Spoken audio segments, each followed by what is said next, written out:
सही कहै छथिन सब आदमी जे समय बीतैत अहाँके देर नहीं होइ छै। ई बात सच्चाई छै। देख लियो ई लड़का के अहाँ सब तऽ चिन्हैत हेबै, कते उम्र छै सेहो बुझै छियै। आ एखन ई 10th के एग्जाम देबे केलखिन हैं। 5 से 6 दिन भेलै एग्जाम खत्म भेला।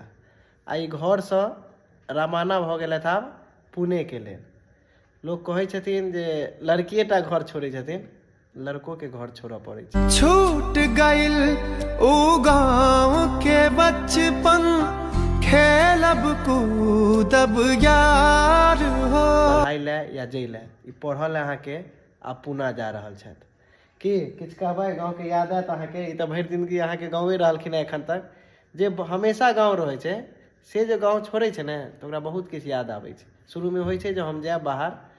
अहाँ कहियो की सब अहाँके एतुका अहाँ मिस करबै? एतुका चीज से कहियो। सबके मिस करबै, गाँवके याद एतै। गाँवके याद एतै और किछु नहीं। एहिसँ पहिले अहाँ कहै छलियै कि जे हम 9वीं में छलखिन तखने जे हम चलि जेबै बाहर, बड़ा खुश रहै छलथि हैं। आइ ओ खुशी अहाँके नजर नहीं आबि रहल है जे आइ अहाँ जा रहल छी। किएक तऽ आइ अहाँके जेनाइ अछि तऽ अहाँके ज़्यादा खुश होबाक चाही। लेकिन मोन देखै छी एकदम आइ झुक कऽ। की कहऽ चाहै छी एहिपर? देखियौ इनकर बैग अहाँके पैक छनि, देख रहल छियै।